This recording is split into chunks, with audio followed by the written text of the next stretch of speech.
ਜੀਵਨ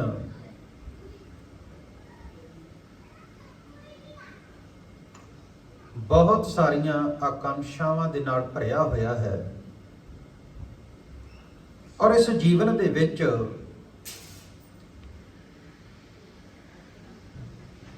ਕਦੀ ਸੁੱਖ ਦੀ ਅਨੁਭੂਤੀ ਹੁੰਦੀ ਹੈ, ਕਦੀ ਦੁੱਖ ਦਾ ਅਹਿਸਾਸ ਹੁੰਦਾ ਹੈ।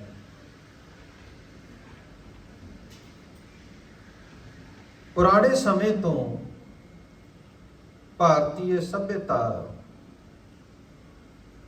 ਜਾਂ ਸੰਸਾਰ ਦੇ ਤਥਾਕਥਿਤ ਧਾਰਮਿਕ ਲੋਕਾਂ ਨੇ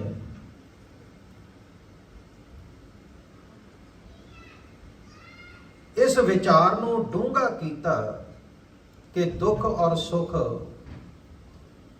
ਕੋਈ ਦੂਸਰਾ ਸਾਨੂੰ ਦੇ ਰਿਹਾ ਹੈ।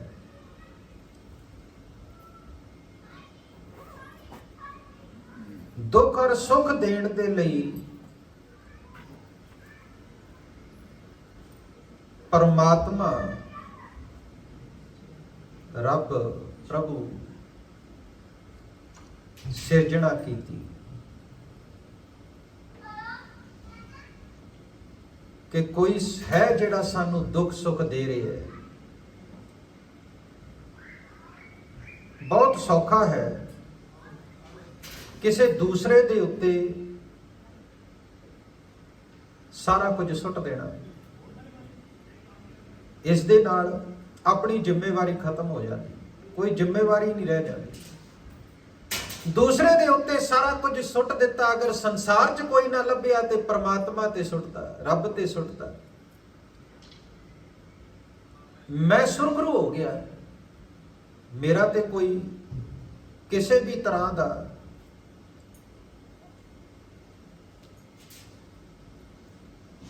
ਦੁੱਖ ਜਾਂ ਸੁੱਖ ਮਿਲਣ ਦੇ ਵਿੱਚ ਕੋਈ ਰੋਲ ਨਹੀਂ।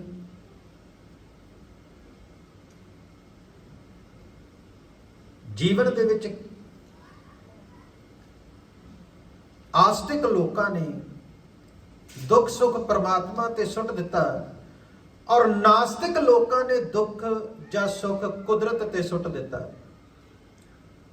ਦੋਨੇ ਆਪੋ ਆਪਣੀ ਜ਼ਿੰਮੇਵਾਰੀ ਤੋਂ ਮੁਨਕਰ ਹੋ ਗਏ, ਨਾ ਆਸਤਿਕ ਔਰ ਨਾ ਹੀ ਨਾਸਤਿਕ। ਜਿਨ੍ਹਾਂ ਰੱਬ ਨੂੰ ਮੰਨਿਆ ਉਹਨਾਂ ਕਿਹਾ ਰੱਬ ਨੇ ਦੁੱਖ ਸੁੱਖ ਦਿੱਤੇ ਆ, ਜਿਹਨੇ ਨਹੀਂ ਮੰਨਿਆ ਉਹਨੇ ਕਿਹਾ ਕੁਦਰਤ ਨੇ ਦੁੱਖ ਸੁੱਖ ਦਿੱਤੇ ਆ। ਕਾਰਲ ਮਾਰਕਸ ਨੇ ਕਿਹਾ ਕਿ ਵਿਵਸਥਾ ਸਿਸਟਮ ਜ਼ਿੰਮੇਵਾਰ ਹੈ ਦੁੱਖ ਸੁੱਖ ਦਾ। ਇੰਨੀ ਵੱਡੀ ਕ੍ਰਾਂਤੀ ਸੰਸਾਰ ਦੇ ਵਿੱਚ ਉਸਨੇ ਖੜੀ ਕਰ ਦਿੱਤੀ।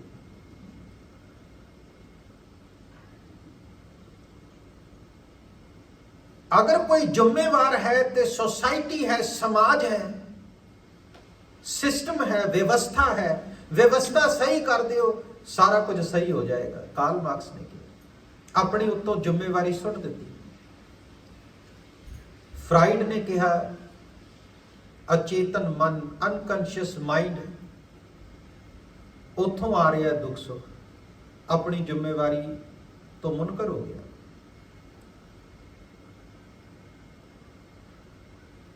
अगर मैं दुखी हाँ तो उसका कारण मैं हाँ, इसनू एक्सेप्ट करन तो संसार मुनकर है, नहीं मनना चाहता। अगर मैं सुखी हाँ तो उसका भी कारण मैं हाँ।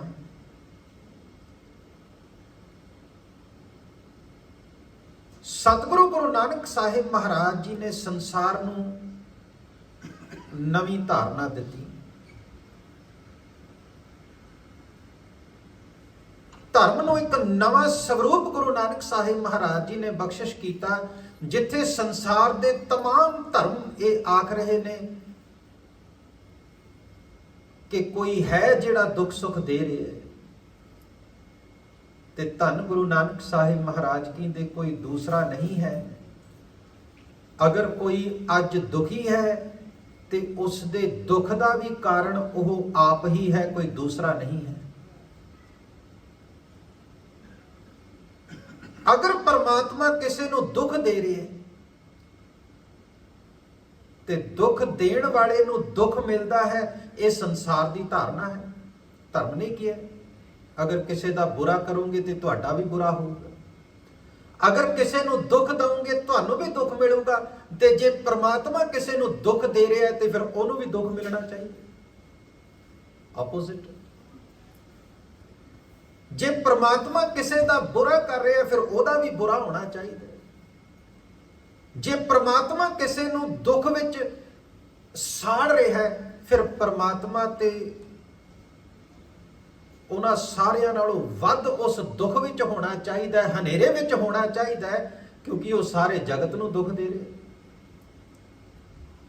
ਸਾਰਾ ਭਾਰਤ ਕਿਸੇ ਦੀਆਂ ਅੱਖਾਂ ਅਮਰੀਕਾ ਵੱਲ ਨੂੰ ਨੇ, ਕਿਸੇ ਦੀਆਂ ਕੈਨੇਡਾ ਵੱਲ ਨੂੰ ਨੇ, ਕਿਸੇ ਦੀਆਂ ਆਸਟ੍ਰੇਲੀਆ ਵੱਲ ਨੂੰ ਨੇ। ਕਿਹੜਾ ਰਹਿਣਾ ਚਾਹੁੰਦਾ ਉੱਥੇ? ਜਿਨ੍ਹਾਂ ਰੱਬ ਦੀ ਗੱਲ ਕੀਤੀ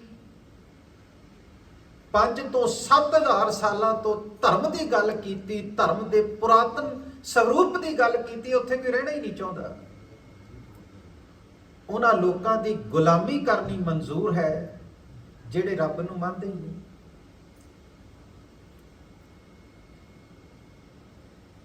ਅੱਡੀਆਂ ਚੱਕ ਚੱਕ ਕੇ ਅਸੀਂ ਉਹਨਾਂ ਕੰਟਰੀਆਂ ਵੱਲ ਵੇਖ ਰਹੇ ਹਾਂ। ਕੋਈ ਜੰਗਲਾਂ ਵਿੱਚੋਂ ਭੱਜ ਕੇ ਉੱਥੇ ਪਹੁੰਚ ਰਿਹਾ ਹੈ, ਕੋਈ ਤਾਰਾ ਟੱਪ ਕੇ ਪਹੁੰਚ ਰਿਹਾ ਹੈ, ਕੋਈ ਨਦੀਆਂ ਵਿੱਚੋਂ ਤਰ ਕੇ ਪਹੁੰਚ ਰਿਹਾ ਹੈ, ਕੋਈ ਕਿਸੇ ਢੰਗ ਦੇ ਨਾਲ ਪਹੁੰਚਣ ਦਾ ਯਤਨ ਕਰ ਰਿਹਾ, ਕੋਈ ਕਿਸੇ ਢੰਗ ਨਾਲ ਪਹੁੰਚਣ ਦਾ ਯਤਨ ਕਰ ਰਿਹਾ। ਜੇ ਉੱਥੇ ਰੱਬ ਹੈ ਫਿਰ ਉੱਥੇ ਸੁੱਖ ਕਿਉਂ ਨਹੀਂ? ਫਿਰ ਉੱਥੇ ਰਹਿਣਾ ਕਿਉਂ ਨਹੀਂ ਚਾਹੁੰਦੇ ਲੋਕ? ਦੁੱਖ ਜਾਂ ਸੁੱਖ ਦਾ ਕਾਰਨ ਕੋਈ ਦੂਸਰਾ ਨਹੀਂ, ਮੈਂ ਆਪ ਹਾਂ। ਜੇ ਮੈਂ ਅੱਜ ਦੁਖੀ ਹਾਂ ਤੇ ਇਸ ਜ਼ਿੰਮੇਵਾਰੀ ਨੂੰ ਸਮਝਾਂ। ਗੁਰੂ ਨਾਨਕ ਪਾਤਸ਼ਾਹ ਇਹ ਬਚਨ ਗੁਰਬਾਣੀ ਵਿੱਚ ਕਹਿੰਦੇ, ਦੱਦੈ ਦੋਸ਼ ਨਾ ਦਿਓ ਕਿਸੈ, ਦੋਸ਼ ਕਰਮਾਂ ਆਪਣਿਆਂ, ਜੋ ਮੈਂ ਕੀਆ ਸੋ ਮੈਂ ਪਾਇਆ, ਦੋਸ਼ ਨਾ ਦੀਜੈ ਅਵਰ ਜਨਾ। ਔਰ ਬੜਾ ਸੌਖਾ ਹੈ ਕਿਸੇ ਦੂਸਰੇ ਤੇ ਸਿੱਟ ਦੇਣੀ ਗੱਲ, ਆਪ ਫਰੀ ਹੋ ਗਿਆ ਮੈਂ। ਉਹ ਗੱਲ ਵੱਖਰੀ ਆ ਵੀ ਮੇਰੀ ਯਾਦਾਸ਼ਤ ਕਮਜ਼ੋਰ ਹੈ, ਮੈਂ ਕੱਲ ਦਾ ਲਿਖਿਆ ਅੱਜ ਨਹੀਂ ਆਪਣਾ ਪੜ੍ਹਨਾ ਚਾਹੁੰਦਾ ਕਿ ਮੈਂ ਕੱਲ ਕੀ ਲਿਖ ਕੇ ਆਇਆ ਆਪਣੀ ਜ਼ਿੰਦਗੀ ਦੇ ਵਿੱਚ।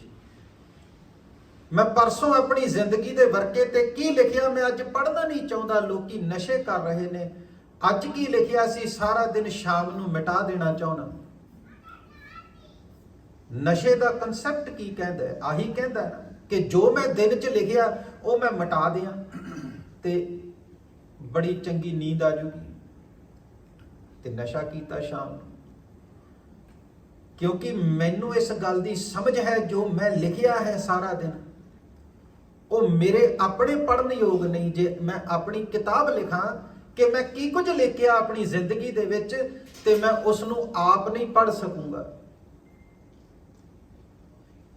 ਔਰ ਉਸ ਨੂੰ ਪੜ੍ਹਦਿਆਂ ਪੜ੍ਹਦਿਆਂ ਹੋ ਸਕਦਾ ਵੀ ਮੈਂ ਆਪਣਾ ਮਾਨਸਿਕ ਸੰਤੁਲਨ ਵੀ ਖੋ ਦਿਆਂ, ਪਾਗਲ ਹੋ ਜਾ ਕਿ ਮੈਂ ਇਹੋ ਜਿਹਾ ਹਾਂ, ਮੈਂ ਆਹ ਕੁਝ ਲਿਖਿਆ ਆਪਣੀ ਜ਼ਿੰਦਗੀ 'ਚ।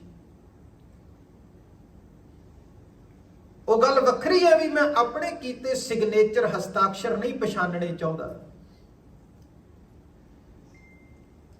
ਦੋਸ਼ੀ ਰੱਬ ਨੂੰ ਠਹਿਰਾ ਰਿਹਾ, ਕੋਈ ਕੁਦਰਤ ਨੂੰ ਠਹਿਰਾ ਰਿਹਾ, ਕੋਈ ਸਮਾਜ ਨੂੰ ਠਹਿਰਾ ਰਿਹਾ, ਕੋਈ ਸਿਸਟਮ ਨੂੰ ਠਹਿਰਾ ਰਿਹਾ।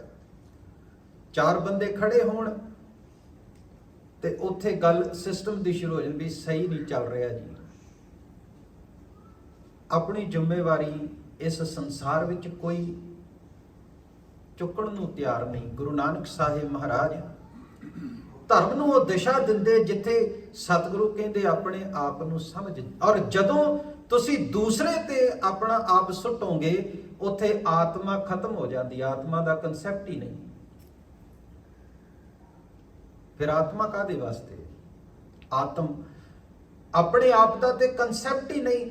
ਫਿਰ ਤੇ ਮੁਕਤੀ ਮਿਲਣੀ ਜਾਂ ਮੁਕਤੀ ਨਾ ਮਿਲਣੀ ਇਹ ਕਿਸੇ ਦੂਸਰੇ ਦੇ ਹੱਥ ਵਿੱਚ ਹੈ। ਜਦੋਂ ਸਾਰਾ ਕੁਝ ਦੂਜੇ ਦੇ ਹੱਥ 'ਚ ਹੈ ਫਿਰ ਤੇ ਜਿਹਨੂੰ ਮੁਕਤੀ ਨਹੀਂ ਵੀ ਚਾਹੀਦੀ ਉਹਨੂੰ ਵੀ ਜ਼ਬਰਦਸਤੀ ਦਿੱਤੀ ਜਾਣੀ ਹੈ, ਜਿਹਨੂੰ ਚਾਹੀਦੀ ਹੈ ਉਹਨੂੰ ਜ਼ਬਰਦਸਤੀ ਨਹੀਂ ਦਿੱਤੀ ਜਾਣੀ। ਜੇ ਇਸ ਕਨਸੈਪਟ ਨੂੰ ਤੁਸੀਂ ਮੰਨ ਕੇ ਆਪਣੀ ਜ਼ਿੰਦਗੀ 'ਚ ਚੱਲਦੇ ਹੋ ਵੀ ਕੋਈ ਹੋਰ ਹੈ, ਕਿਤੇ ਹੋਰ ਪਾਸਿਓਂ ਸਾਰਾ ਕੁਝ ਹੋ ਰਿਹਾ ਹੈ, ਕੋਈ ਹੋਰ ਕਰ ਰਿਹਾ ਹੈ। ਬਾਬਾ ਫਰੀਦ ਜੀ ਦੀ ਜਦੋਂ ਅਸੀਂ ਬਾਣੀ ਪੜ੍ਹਦੇ ਹਾਂ ਤੇ ਬਾਬਾ ਫਰੀਦ ਨੇ ਵੀ ਇੱਕ ਬਚਨ ਬੜਾ ਸੋਹਣਾ ਕਿਹਾ, ਕਹਿੰਦੇ ਫਰੀਦਾ ਲੋੜੈ ਦਾਖ ਬਿਜੌਰੀਆਂ, ਕਿੱਕਰ ਬੀਜੈ ਜੱਟ, ਹੰਡੈ ਉਨ ਕਤਾਏ ਦਾ ਪਹਿਦਾ ਲੋੜੈ ਪੱਟ। ਕਿਸ ਵੱਲ ਇਸ਼ਾਰਾ ਕਰ ਰਿਹਾ ਹੈ? ਇਹ ਧਰਮ ਦਾ ਉਹ ਨਵਾਂ ਸਰੂਪ ਹੈ ਜਿਸ ਨੂੰ ਸੰਸਾਰ ਭੁੱਲ ਚੁੱਕਿਆ ਸੀ ਔਰ ਪਛਾਣਨ ਤੋਂ ਇਨਕਾਰੀ ਸੀ ਕਿ ਮੇਰੇ ਆਪਣੇ ਹੀ ਕਰਮ ਨੇ, ਕੋਈ ਦੂਸਰੇ ਨਹੀਂ ਮੈਨੂੰ ਜ਼ਬਰਦਸਤੀ ਐਸੇ ਹਾਲਾਤ ਵਿੱਚ ਢਕੇਲਿਆ। ਔਰ ਦੂਸਰੇ ਪਾਸੇ ਹੈ ਵੀ ਬੜਾ ਸੌਖਾ, ਦੀਨ ਬਣ ਜਾਓ, ਰੋਣ ਲੱਗ ਜਾਓ, ਆਪਣੇ ਆਪ ਨੂੰ ਦੁਨੀਆ ਦਾ ਸਭ ਤੋਂ ਦੁਖੀ ਬੰਦਾ ਦਰਸਾਓ ਵੀ ਮੇਰੇ ਵਰਗਾ ਦੁਖੀ ਕੋਈ ਨਹੀਂ, ਕਿਉਂਕਿ ਧਾਰਮਿਕ ਖੇਤਰ ਦੇ ਵਿੱਚ ਇਹ ਸਾਰਾ ਕੁਝ ਹੈ। ਵਸਤਰਾਂ ਦੇ ਵਿੱਚ ਗਰੀਬੀ ਝਲਕਾਓ, ਚਿਹਰੇ ਨੂੰ ਮੁਰਝਾ ਕੇ ਰੱਖੋ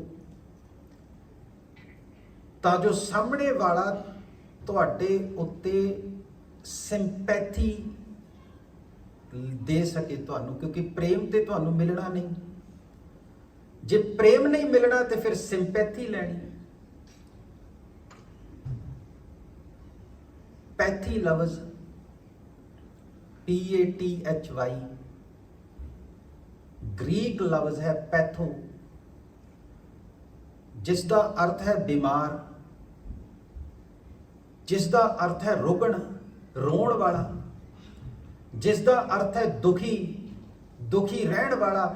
ਚਿਹਰੇ ਉੱਤੇ ਉਦਾਸੀ, ਮੱਥੇ ਤੇ ਝੁਰਲੀਆਂ, ਮੱਥੇ ਤੇ ਤਿਉੜੀਆਂ, ਅੱਖਾਂ ਹੇਠਾਂ ਨੂੰ ਹਾਸਾ ਤੇ ਕਿਤੇ ਦਿਸੇਗਾ ਹੀ ਨਹੀਂ ਉਹਦੇ ਚਿਹਰੇ ਤੇ, ਸੰਗੀਤ ਤੇ ਉਸਦੇ ਚਿਹਰੇ ਉੱਤੇ ਕਿਤੇ ਨਜ਼ਰ ਹੀ ਨਹੀਂ ਆਵੇ, ਅੱਖਾਂ ਵਿੱਚ ਚਮਕ ਨਹੀਂ ਨਜ਼ਰ ਆਵੇਗੀ। ਔਰ ਧਾਰਮਿਕ ਲੋਕਾਂ ਨੂੰ ਤੁਸੀਂ ਵੇਖੋ, ਗੰਭੀਰ ਹੋਣਗੇ, ਐਨੂੰ ਡੁੱਬੇ ਹੋਏ ਕਿਸੇ ਬੜੇ ਦੁੱਖ ਦੇ ਵਿੱਚ। ਜੇ ਕੋਈ ਹੱਸਦਾ ਦਿਖ ਜੇ ਤੇ ਉਹਨੂੰ ਕਹਿਣਗੇ ਵੀ ਇਹ ਧਰਮੀ ਹੋ ਹੀ ਨਹੀਂ ਸਕਦਾ, ਇਹ ਤੇ ਹੱਸ ਰਿਹਾ ਹੈ। ਇਸ ਦੇ ਕੋਲ ਤੇ ਧਰਮ ਹੋ ਹੀ ਨਹੀਂ ਸਕਦਾ, ਇਹ ਇੰਨਾ ਖੁਸ਼ ਕਿੱਦਾਂ ਹੈ? ਧਰਮ ਤੇ ਇੱਕ ਬਹੁਤ ਡੂੰਘੀ ਉਦਾਸੀ ਨੂੰ ਕਹਿੰਦੇ ਹੈ। ਉਹਦੇ ਪਿੱਛੇ ਕਾਰਨ ਸਿਰਫ ਇਤਨਾ ਹੈ ਕਿ ਲੋਕਾਂ ਦੀ ਸਿੰਪੈਥੀ ਲੈਣੀ, ਸਹਾਨੁਭੂਤੀ ਲੈਣੀ। ਔਰ ਸਹਾਨੁਭੂਤੀ ਫ੍ਰੀ ਚ ਮਿਲਦੀ ਹੈ, ਕੋਈ ਕੁਝ ਕਰਨ ਦੀ ਲੋੜ ਨਹੀਂ। ਪ੍ਰੇਮ ਮੁਫਤ ਚ ਨਹੀਂ ਮਿਲਦਾ।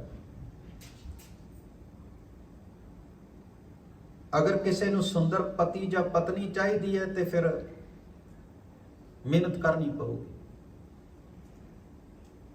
ਅਗਰ ਤਲਾਕ ਚਾਹੀਦਾ ਹੈ ਤੇ ਕੋਈ ਵੱਡੀ ਮਿਹਨਤ ਦੀ ਲੋੜ ਨਹੀਂ।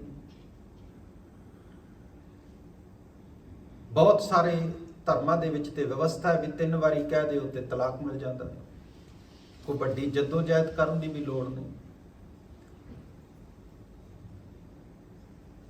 ਪ੍ਰੇਮ ਦੇ ਲਈ ਮਿਹਨਤ ਚਾਹੀਦੀ ਹੈ, ਪ੍ਰੇਮ ਦੇ ਲਈ ਖਿੜਾਵ ਚਾਹੀਦਾ ਹੈ, ਪ੍ਰੇਮ ਦੇ ਲਈ ਸੌਂਦਰਯ ਚਾਹੀਦਾ ਹੈ, ਸੁੰਦਰਤਾ ਚਾਹੀਦੀ ਹੈ। ਸਹਾਨੁਭੂਤੀ ਲੈਣ ਦੇ ਲਈ, ਸਿੰਪੈਥੀ ਲੈਣ ਦੇ ਲਈ ਕਰੂਪਤਾ ਚਾਹੀਦੀ ਹੈ, ਜਿੰਨੇ ਕਰੂਪ ਹੋ ਸਕੋ। ਔਰ ਲੋਕੀ ਲੈ ਰਹੇ ਨੇ, ਧਰਮ ਦੇ ਖੇਤਰ ਵਿੱਚ ਲੋਕੀ ਲੈ ਰਹੇ ਨੇ। ਇਹ ਤੇ ਜੀ ਬੜਾ ਗਰੀਬ ਹੈ, ਇਹਦੇ ਤਾਂ ਜੀ ਪਿੱਛੇ ਬੱਚੇ ਰੁਲ ਰਹੇ ਨੇ, ਇਹਦਾ ਤਾਂ ਜੀ ਪਰਿਵਾਰ ਰੁਲ ਗਿਆ, ਖਤਮ ਹੋ ਗਿਆ। ਆਪਣੇ ਆਪ ਨੂੰ ਇਸ ਤਰ੍ਹਾਂ ਦਰਸਾਉਣਾ ਔਰ ਫਿਰ ਉਸ ਦਰਸਾਵੇ ਦੇ ਵਿੱਚੋਂ ਫਿਰ ਅਗਲੇ ਦੇ ਵੀ ਜੇਬ ਚੋਂ 5-10 ਨਿਕਲ ਹੀ ਜਾਂਦੇ ਨੇ ਵੀ ਲੈ ਫੜ ਤੇਰੀ ਅਸੀਂ ਹੈਲਪ ਕਰਦੇ। ਕਿਉਂਕਿ ਹੈਲਪ ਕਰਨ ਦੇ ਵਿੱਚ ਵੀ ਇੱਕ ਅਹੰਕਾਰ ਹੈ, ਹਉਮੈ ਹੈ। ਕਿਸੇ ਤੋਂ ਹੈਲਪ ਕਰਵਾਉਣੀ ਉਹ ਵੀ ਇੱਕ ਹੰਕਾਰ ਹੈ। ਉਸਦੇ ਅਹੰਕਾਰ ਦੀ ਤ੍ਰਿਪਤੀ ਹੁੰਦੀ ਹੈ। ਮੇਰੇ ਜੀਵਨ ਦੇ ਵਿੱਚ ਮੇਰੀ ਤ੍ਰਿਪਤੀ ਇਸ ਪੱਖੋਂ ਹੋ ਰਹੀ ਹੈ ਕਿ ਫਿਰ ਮੈਨੂੰ ਡਰ ਲੱਗਦਾ ਹੈ ਅਗਰ ਮੈਂ ਇਹ ਸਰੂਪ ਨਾ ਬਣਾਇਆ ਤੇ ਫਿਰ ਮੈਨੂੰ ਸਿੰਪੈਥੀ ਨਹੀਂ ਮਿਲਣੀ। ਸਤਿਗੁਰੂ ਗੁਰੂ ਗਰੀਬ ਨਵਾਜ ਧੰਨ ਗੁਰੂ ਨਾਨਕ ਸਾਹਿਬ ਮਹਾਰਾਜ ਕਹਿੰਦੇ ਮੇਰਾ ਸਿੱਖ ਇੰਨਾ ਅਮੀਰ ਹੋਵੇ ਕਿ ਉਸ ਦੇ ਘਰ ਮੋਤੀਆਂ ਦੇ ਬਣੇ ਹੋਣ, ਸਿੰਪੈਥੀ ਨਾ ਨਵੇ, ਕੰਪੈਸ਼ਨ ਹੋਵੇ। ਸਿੱਖ ਨੂੰ ਸਿੰਪੈਥੀ ਨਹੀਂ ਚਾਹੀਦੀ, ਗੁਰੂ ਸਾਹਿਬ ਕਹਿੰਦੇ ਸਿੱਖ ਕੋਲ ਕੰਪੈਸ਼ਨ ਹੋਵੇ। ਇਤਿਹਾਸ ਵਿੱਚ ਜ਼ਿਕਰ ਹੈ ਧੰਨ ਗੁਰੂ ਅਰਜਨ ਦੇਵ ਸਾਹਿਬ ਮਹਾਰਾਜ ਜੀ ਦੇ ਮਹਿਲ ਸਨ। ਵਾਈਫ ਮਾਤਾ ਗੰਗਾ ਜੀ, ਗੁਰੂ ਸਾਹਿਬ ਦੇ ਘਰ ਕੋਈ ਬੱਚਾ ਨਹੀਂ ਸੀ ਤੇ ਗੁਰੂ ਸਾਹਿਬ ਬਾਬਾ ਬੁੱਢਾ ਜੀ ਕੋਲ ਮਾਤਾ ਗੰਗਾ ਨੂੰ ਭੇਜਦੇ ਨੇ ਤੇ ਬਾਬਾ ਬੁੱਢਾ ਜੀ ਕੋਲ ਲੈ ਕੇ ਕੀ ਗਏ ਮਾਤਾ ਗੰਗਾ, ਥਾਲ ਵਿੱਚ ਭਰ ਕੇ ਮੋਤੀ, ਅਸ਼ਰਫੀਆਂ, ਸੁੰਦਰ ਬਸਤਰ। ਕਿਉਂਕਿ ਧਾਰਮਿਕ ਖੇਤਰ ਦੇ ਵਿੱਚ ਤੇ ਆਹੀ ਕੁਝ ਚੱਲਦਾ ਨਾ, ਵੀ ਅਸੀਂ ਕੁਝ ਦੇਣਾ ਧਾਰਮਿਕ ਬੰਦੇ ਨੂੰ, 5 10 20 25, ਤੇ ਉਸ ਵਿੱਚ ਸਾਡਾ ਅਹੰਕਾਰ ਵੱਧਦਾ ਕਿਉਂਕਿ ਸਾਹਮਣੇ ਵਾਲਾ ਨੀਵਾਂ ਹੋ ਜਾਂਦਾ। ਬਾਬਾ ਬੁੱਢਾ ਜੀ ਨੇ ਮਨਾ ਕਰਤਾ, ਇਨਕਾਰ ਕਰਤਾ, ਕਹਿੰਦੇ ਸਾਡੇ ਹੱਥ ਵਿੱਚ ਹੀ ਨਹੀਂ ਕੁਝ, ਅਸੀਂ ਕੁਝ ਦੇ ਹੀ ਨਹੀਂ ਸਕਦੇ, ਸਾਡੀ ਸਮਰੱਥਾ ਹੀ ਨਹੀਂ। ਗੁਰੂ ਅਰਜਨ ਦੇਵ ਸਾਹਿਬ ਜੀ ਨੂੰ ਜਾ ਕੇ ਜਿਸ ਤਰ੍ਹਾਂ ਮਾਤਾ ਗੰਗਾ ਆਏ ਸੀ ਉਸੇ ਤਰ੍ਹਾਂ ਮੁੜ ਗਏ ਵਾਪਸ। ਰੱਥ ਉੱਤੇ ਚੜ੍ਹ ਕੇ ਆਈ ਸੀ, ਉਹ ਰੱਥ ਤੇ ਵਾਪਸ ਚਲੀ। ਜੋ ਸਮਾਨ ਉਹ ਕਿਹਾ ਵੀ ਇਹ ਵੀ ਲੈ ਜਾਓ ਨਾਲ ਹੀ, ਨਹੀਂ ਚਾਹੀਦਾ। ਕੈਸਾ ਜੀਵਨ ਹੋਵੇਗਾ। ਇੱਥੇ ਤੇ ਅਸੀਂ ਭੱਜੇ ਫਿਰਦੇ ਹਾਂ 2-2 ਛਿੱਲੜਾਂ ਦੇ ਲਈ, ਪਿੱਛੇ ਪਿੱਛੇ ਹੋਈਦਾ ਲੋਕਾਂ ਦੇ ਕਿ ਕਿਤੇ ਉਹ ਕੁਝ ਮਿਲ ਤਾਂ ਜਾਏ। ਫਿਰ ਦੂਸਰੇ ਦਿਨ ਮਾਤਾ ਗੰਗਾ ਆਏ, ਜਦੋਂ ਗੁਰੂ ਅਰਜਨ ਦੇਵ ਸਾਹਿਬ ਨੇ ਆਖਿਆ ਵੀ ਜੇ ਮੰਗਣ ਜਾਈਏ ਫਿਰ ਭਿਖਾਰੀ ਬਣ ਕੇ ਜਾਈਦਾ, ਫਿਰ ਦਾਤਾ ਬਣ ਕੇ ਨਹੀਂ ਜਾਈਦਾ।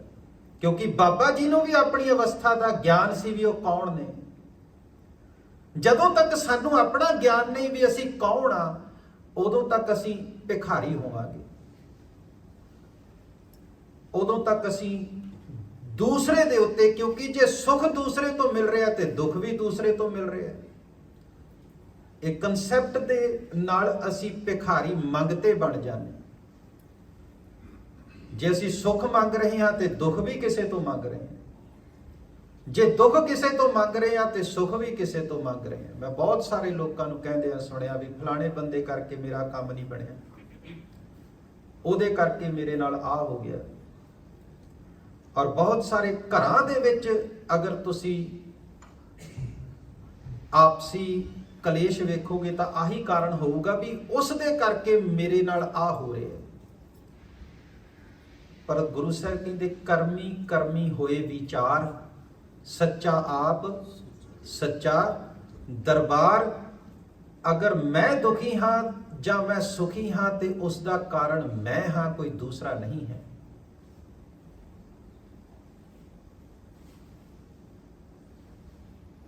ਅਗਰ ਮੈਂ ਜਿਸ ਅਵਸਥਾ ਵਿੱਚ ਹਾਂ ਉੱਥੇ ਸੁਖ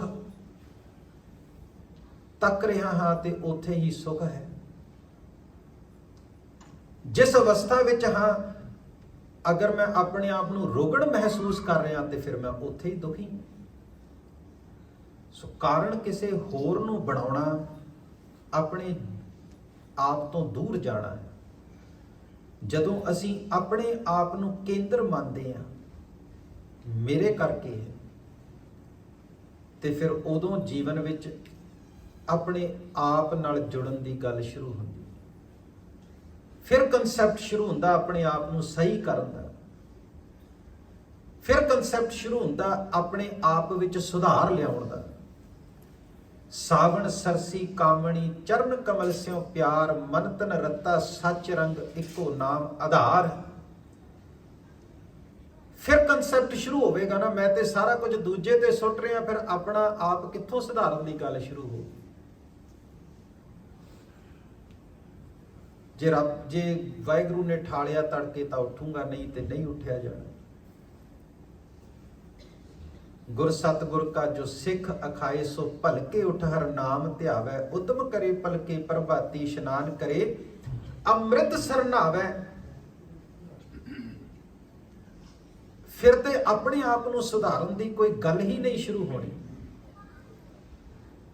ਫਿਰ ਸੂਈ ਆਪਣੇ ਆਪ ਤੇ ਆਉਣੀਓ ਨਹੀਂ ਹੈ। ਸਾਰੀ ਉਮਰ ਦੂਸਰਿਆਂ ਤੇ ਹੀ ਸਿੱਟੀ ਜਾਣਾ ਹੈ। ਕਦੀ ਰੱਬ ਤੇ ਸਿੱਟਤਾ, ਕਦੀ ਸਮਾਜ ਤੇ ਸਿੱਟਤਾ, ਕਦੀ ਅਨਕੰਸ਼ੀਅਸ ਮਾਈਂਡ ਤੇ ਸਿੱਟਤਾ, ਕਦੀ ਕਿਸੇ ਉੱਤੇ ਕੋਈ ਆਪਣੇ ਆਪ ਤੇ। ਉਦੋਂ ਜੀਵਨ ਵਿੱਚ ਬਦਲਾਵ ਸ਼ੁਰੂ ਹੋਵੇਗਾ ਔਰ ਧਰਮ ਦੀ ਯਾਤਰਾ ਹੀ ਉਦੋਂ ਸ਼ੁਰੂ ਹੋਣੀ। ਸੰਸਾਰ ਦੇ ਪਦਾਰਥ ਪਾਉਣ ਲਈ ਦੌੜਨਾ ਜ਼ਰੂਰੀ ਹੈ। ਜੋ ਜਿੰਨਾ ਤੇਜ਼ ਦੌੜੂਗਾ ਉਹਨੇ ਸੰਸਾਰ ਦੇ ਪਦਾਰਥ ਜ਼ਿਆਦਾ ਇਕੱਠੇ ਕਰ ਲੂਗਾ।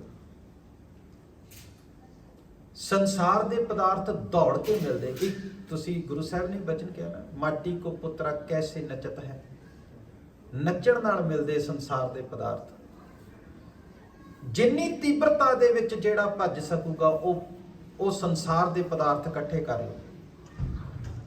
ਔਰ ਧਰਮ ਇਸ ਤੋਂ ਬਿਲਕੁਲ ਵਿਪਰੀਤ ਹੈ। ਧਰਮ ਦੌੜ ਦਾ ਵਿਸ਼ਾ ਨਹੀਂ ਹੈ, ਧਰਮ ਸਥਿਰਤਾ ਦਾ ਵਿਸ਼ਾ ਹੈ, ਟਿਕਾਵ ਦਾ ਵਿਸ਼ਾ ਹੈ, ਸਥਿਰ ਹੋ ਜਾਣ ਦਾ ਵਿਸ਼ਾ ਹੈ। ਮਨ ਰੇ ਥਿਰ ਰਹੋ। ਅਗਰ ਸੰਸਾਰ ਦੇ ਪਦਾਰਥ ਇਕੱਠੇ ਕਰਨੇ ਨੇ ਤੇ ਦੌੜ ਭੱਜ ਸ਼ੁਰੂ ਕਰ ਦਿਓ। ਔਰ ਅਗਰ ਪਰਮਾਰਥ ਦੇ ਮਾਰਗ ਤੇ ਤੁਰਨਾ ਹੈ ਫਿਰ ਦੌੜ ਬੰਦ ਕਰ ਦਿਓ। ਮਾਈ ਮਨ ਮੇਰੋ ਧਾਵਨ ਤੇ ਛੁੱਟ ਕੇ ਉਹ ਕਰ ਬੈਠੋ ਵਿਸਰਾਮ। ਇੱਥੇ ਵਿਸਰਾਮ ਜਿਸਨੇ ਹਾਸਲ ਕੀਤਾ, ਜਿਹੜਾ ਟਿਕ ਕੇ ਬੈਠ ਗਿਆ, ਉਸੇ ਨੂੰ ਪਰਮੇਸ਼ਵਰ ਦੇ ਦਰ ਤੋਂ ਕੁਝ ਪ੍ਰਾਪਤ ਹੋਇਆ। ਸੁਖਮਨੀ ਸੁਖ ਅੰਮ੍ਰਿਤ ਪ੍ਰਭ ਨਾਮ ਭਗਤ ਜਨਾ ਕੈ ਮਨ ਵਿਸਰਾਮ। ਮਨ ਜਿੰਨਾ ਸਥਿਰ ਹੋਵੇਗਾ, ਜਿੰਨਾ ਟਿਕਾਵ ਵਿੱਚ ਹੋਵੇਗਾ, ਉਹਨਾਂ ਜੀਵਨ ਆਪਣੇ ਨਜ਼ਦੀਕ, ਆਪਣੇ ਨੇੜੇ ਹੋਵੇਗਾ ਔਰ ਓਨੀ ਆਪਣੀ ਵੱਧ ਪਛਾਣ ਹੋਵੇਗੀ ਔਰ ਓਨੀ ਕਨਸ਼ੀਅਸਨੈਸ ਵਧੂਗੀ, ਓਨੀ ਜਾਗਰਤੀ ਵਧੂਗੀ, ਉਹਨਾਂ ਜਾਗਰਣ ਜੀਵਨ ਵਿੱਚ ਆਊਗਾ। ਫਿਰ ਉਸ ਜਾਗਰਣ ਦੇ ਵਿੱਚੋਂ ਕੁਝ ਵੀ ਦੇਖੂਗਾ ਉਹ ਸਟੀਕ ਹੋਵੇਗਾ। ਫਿਰ ਉੱਥੇ ਸਮਝ ਲੱਗੇਗੀ ਆ ਕਰਨਾ, ਆ ਨਹੀਂ ਕਰਨਾ, ਇਸ ਮਾਰਗ ਤੇ ਜਾਣਾ, ਇਸ ਮਾਰਗ ਤੇ ਨਹੀਂ ਜਾਣਾ। ਸਤਿਗੁਰੂ ਬਖਸ਼ਿਸ਼ ਕਰਨ, ਰਹਿਮਤ ਕਰਨ, ਉਹ ਟਿਕਾਵ, ਉਹ ਸਹਿਜ ਜੀਵਨ ਵਿੱਚ ਆਵੇ। ਗੁਰੂ ਗ੍ਰੰਥ ਸਾਹਿਬ ਜੀ ਦੇ ਅਸੀਂ ਸ਼ਬਦ ਪੜ੍ਹਦੇ ਹਾਂ ਤੇ ਉੱਥੇ ਇੱਕ ਲਫ਼ਜ਼ ਬਾਰ-ਬਾਰ ਆਉਂਦਾ, ਰਹਾਉ। ਤਕਰੀਬਨ ਹਰ ਬਾਣੀ ਔਰ ਹਰੇਕ ਸ਼ਬਦ ਵਿੱਚ ਹੈ ਰਹਾਉ। ਰਹਾਉ ਦਾ ਅਰਥ ਹੈ ਟਿਕਾਵ, ਸਥਿਰ, ਸਹਿਜਤਾ। ਸਤਿਗੁਰੂ ਬਖਸ਼ਿਸ਼ ਕਰਨ, ਰਹਿਮਤ ਕਰਨ ਸਾਡੇ ਸਾਰਿਆਂ ਤੇ। ਸਾਡੇ ਜੀਵਨ ਵਿੱਚ ਰਹਾਉ ਪ੍ਰਗਟ ਹੋਵੇ ਤੇ ਸਾਡਾ ਸਾਖਸ਼ਾਤਕਾਰ ਆਪਣੇ ਆਤਮ ਨਾਲ ਹੋ ਸਕੇ ਤੇ ਫਿਰ ਇਹ ਜੀਵਨ ਠਾਕੁਰ ਗਾਈਐ ਆਤਮ ਰੰਗ ਸਰਣੀ ਪਾਵਨ ਨਾਮ ਧਿਆਵਨ ਸਹਿਜ ਸਮਾਵਨ।